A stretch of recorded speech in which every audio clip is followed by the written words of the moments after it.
My name is Sophia Anderson, and I am 28 years old. When I look back, it's hard to believe that the empire I built, my tech company, Secure Connect, was born in a cramped, overheated dorm room that barely fit a bed, a desk, and a second-hand coffee maker. Everyone around me told me to be realistic, to aim lower, to stop chasing impossible dreams. Yet today, here I stand, dressed in a cap and gown, my family sitting stiffly in the audience as my name echoes across the stage. I should have felt victorious, I should have been savoring the moment, but the truth? My hands trembled as I held my diploma, because at that very moment, on the stage, with cameras flashing, friends cheering, and professors smiling, my phone buzzed twice in my pocket, two short vibrations that changed everything. The first message shattered me. It was from my father. The words on that tiny screen cut deeper than any failure, any sleepless night, any rejection I had endured along the way. But the second message made history. Oh, and before I dive into it, if you're watching this right now, drop a comment and let me know where you're tuning in from. Hit that like button and subscribe, because what I'm about to share is more than a story. It's a lesson in rejection, resilience, and turning heartbreak into the sweetest revenge success story you'll ever hear. Growing up as the only daughter in the Anderson household meant learning very quickly that my voice was softer, my victory smaller, and my presence often invisible. My father, Harold Anderson, was a man who believed in discipline, tradition, and hierarchy. He had clawed his way up from nothing in the 1980s, building Anderson Building Supply into a regional powerhouse. His story was told and retold at every family gathering, the man who had made himself through grit, sweat, and an iron will.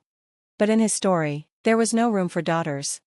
From my earliest memories, I watched my two older brothers, James and Thomas, walk in the glow of his pride. He took them on weekend trips to the office, pointing out the lumber stacks, the machinery, the bustling trucks that carried the Anderson name across the state. He taught them about profit margins, supplier negotiations, and leadership. He was shaping them, brick by brick, to inherit his empire. The one time I asked if I could join them, just once, at the age of 8, he laughed. He actually laughed, as if I had told a joke. Then he ruffled my hair and said, "This is boring stuff, princess. Why don't you help your mother with dinner instead?"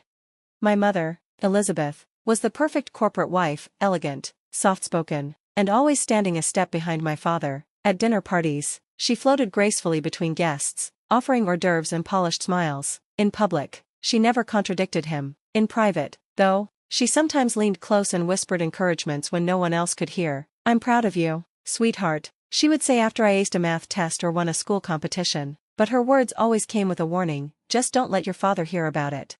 I know she loved me, but she had accepted her role, and she expected me to do the same.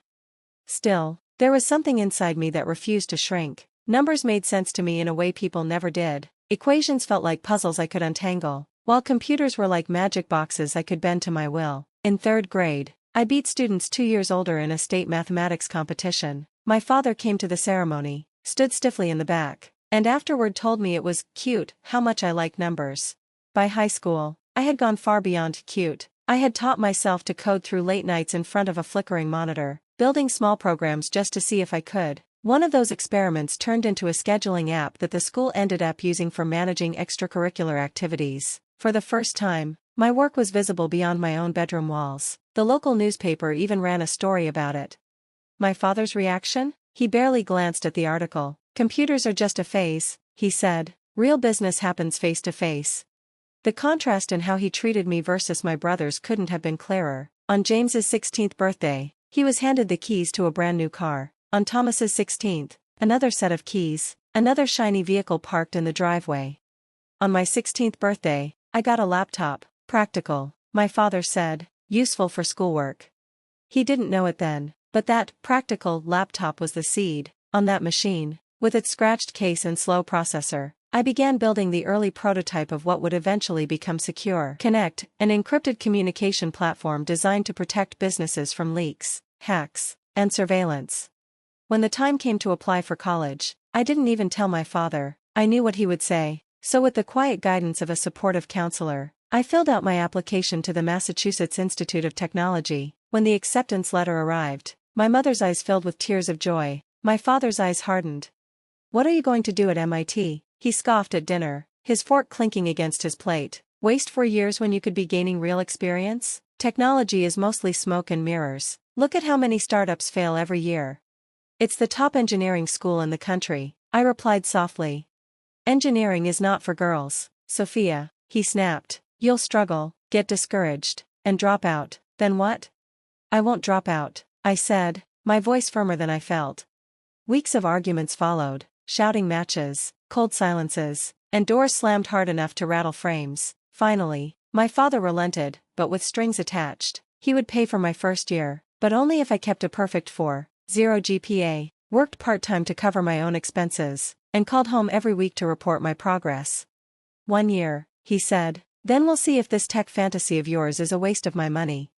That night, as I folded clothes into my suitcase, my mother sat quietly on my bed. Your father means well, she said gently, he just wants to protect you from disappointment. He doesn't believe in me, I whispered, my throat tight. He doesn't understand you, she corrected, her hand resting lightly on mine. Maybe one day you'll show him. I will, I promised, I'll show him. The next morning, as I boarded the plane to Boston, my father's last words echoed in my head, when this tech fantasy fails, there will always be a receptionist position waiting for you at Anderson Building Supply. I pressed my forehead to the cold airplane window, watching my hometown shrink to a patchwork of gray roads and green fields, my hands clenched into fists. I would never sit behind a reception desk at my father's company. I would build something so undeniable, so unshakable, that even Harold Anderson would be forced to see me. What I didn't know then was how much that vow would cost me, or how much it would transform my life. So many things could still go wrong.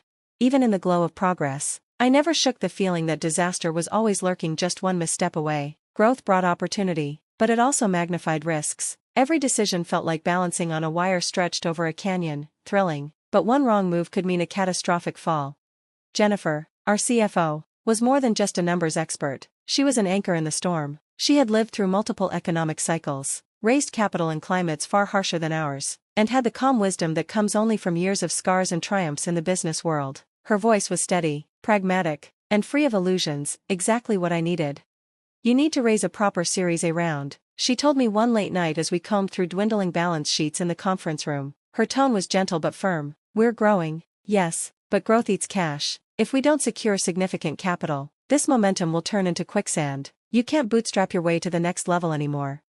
Her words stung because they were true. The thought of pitching to investors again reopened old wounds, memories of rejection, skeptical stares, and dismissive comments about young female founders still haunted me. But I wasn't the same woman I had been back then, and Secure Connect wasn't the same fledgling idea scribbled in notebooks. Now, we had contracts, case studies, a client list that impressed even seasoned executives. We had proof. Jennifer was right, it was time.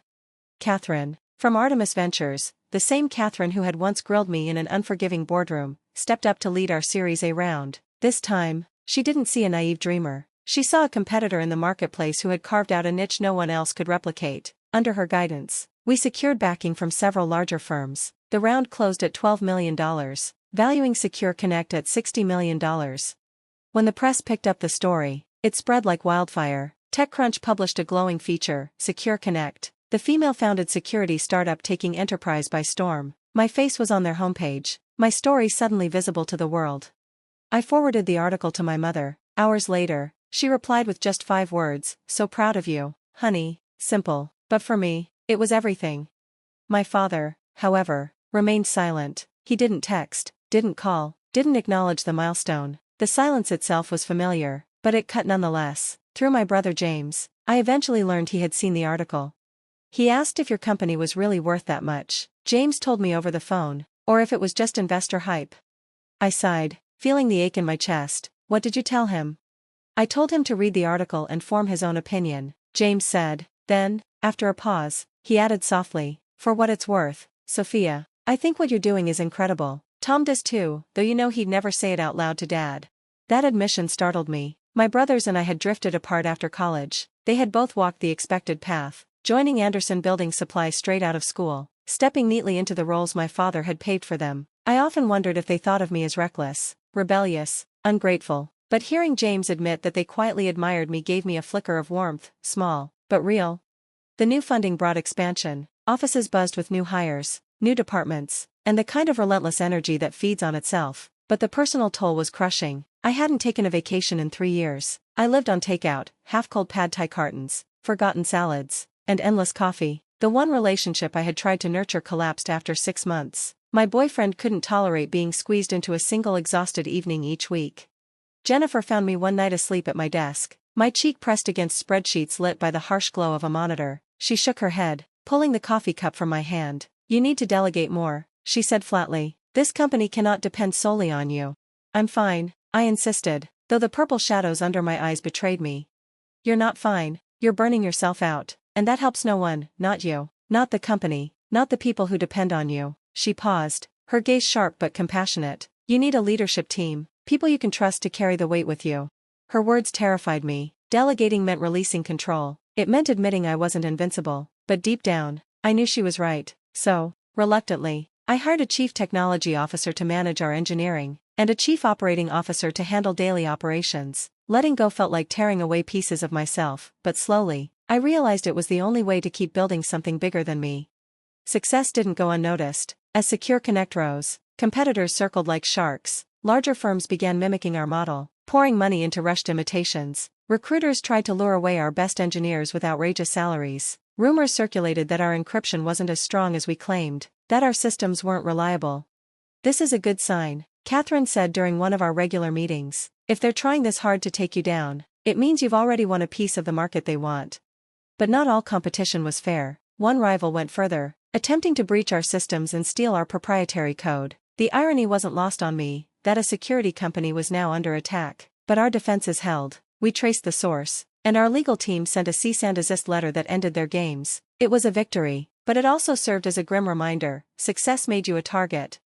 Through all this chaos, I kept one stubborn promise to myself: I would finish my degree, no matter how long it took. By my 5th year at MIT, I was crawling toward the finish line, taking 1 or 2 classes at a time. My father, of course, never asked. As far as he was concerned, I had dropped out years ago, but I hadn't.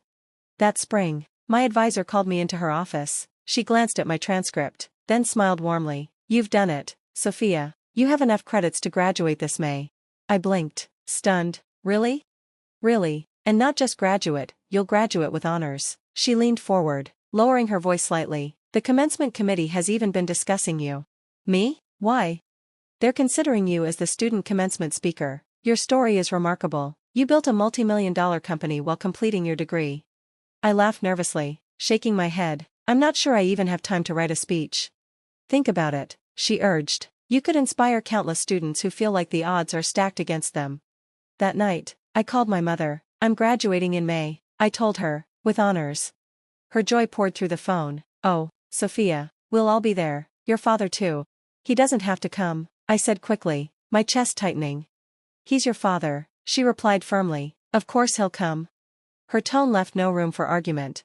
But as I hung up, my emotions churned. Part of me wanted him there, wanted him to finally see me, to recognize the daughter he had dismissed. Another part dreaded his presence, the inevitable comments, the cold eyes, the possibility that even in my greatest triumph, he would find a way to belittle it. Graduation loomed ahead of me like a storm cloud, promising both light and thunder.